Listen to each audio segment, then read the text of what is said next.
Hi, this is Patrick Mayock with HotelNewsNow.com, and I'm here at the International Hotel Investment Forum, joined by Tony Potter, CEO and Managing Director of CHI Hotels and Resorts. Tony, thanks for joining us. Hi, Patrick. Good to see you. Good to see you, too.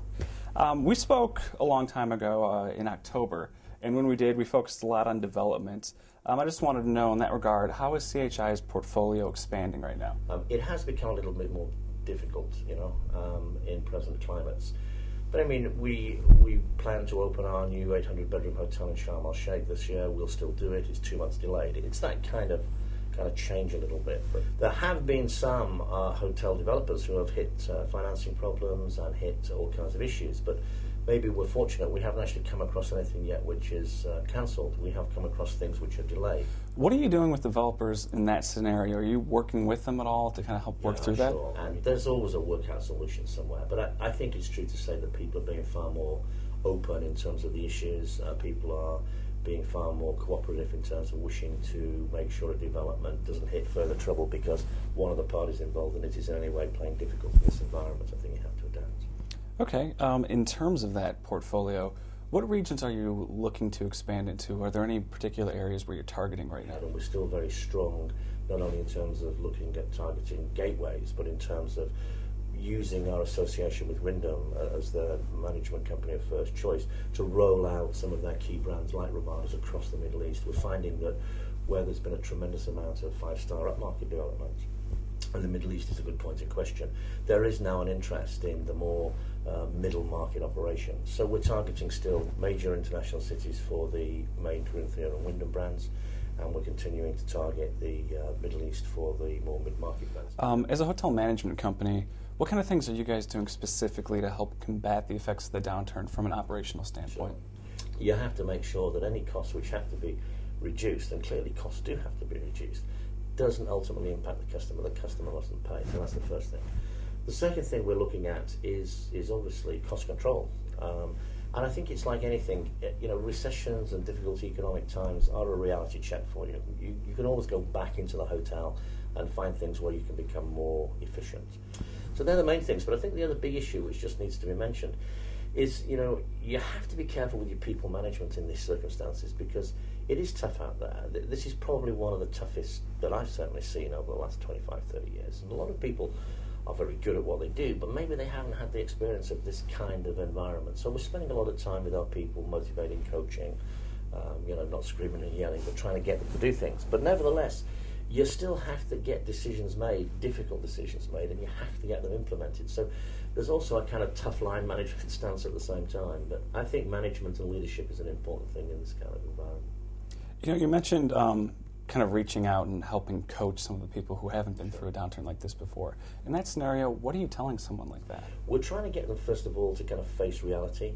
You really have to kind of convince the people at hotel level that this isn't just a management trying to save a few dollars. This is a management trying to face a very difficult situation. The second thing we're kind of talking to people about is trying to make people not panic. There are ways you can work this out. But the tough thing is you also have to try and get them to deliver those difficult decisions at the same time. And one of the things we're using with the workforce is a very kind of open book policy. Kind of dangerous because, we're telling them the truth. We're giving them numbers.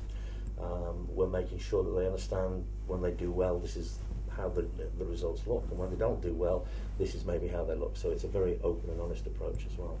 Okay. There's been a lot of focus at this conference on discounting. Sure. Clearly, some people say avoid it at all costs. A lot of people say it's perfectly reasonable and a targeted, well-thought-out approach. Where do you stand on that? If anyone takes the view that they're just going to hold prices, I just think that's not a realistic view. But I think there is a difference between flexibility in prices and trying to give value and wholesale price slashing.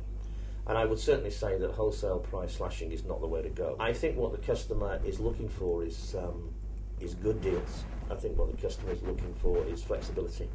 And I think what the customer is looking for is assurance that the budget's going to be kept. If you can approach the customer with that kind of attitude, I think the customer is still prepared to pay a fair amount for the product. Kind of switching towards a more positive gear looking forward, what opportunities do you think exist in the current market? I think we will come out of this recession more efficient. We'll have to, because if we don't, we're not going to come out of it in some cases. So I think that's a positive. And people say, can you come out stronger? I think you can. You come out of it with your management base having a new kind of leg to their experience. So I think that's all very positive too. Also looking forward, with regards to an upturn, we all know it's going to happen, Sure. just a matter of when. What are you doing specifically at CHI to really prepare the company to take advantage of that upswing when it does come? Well, the big thing we're doing is creating really strong relationships with customers, with agents, with wholesalers, with people that do business, so that when you actually do come into this upturn, you almost have a new level of relationship with people that provide and deal in business to you.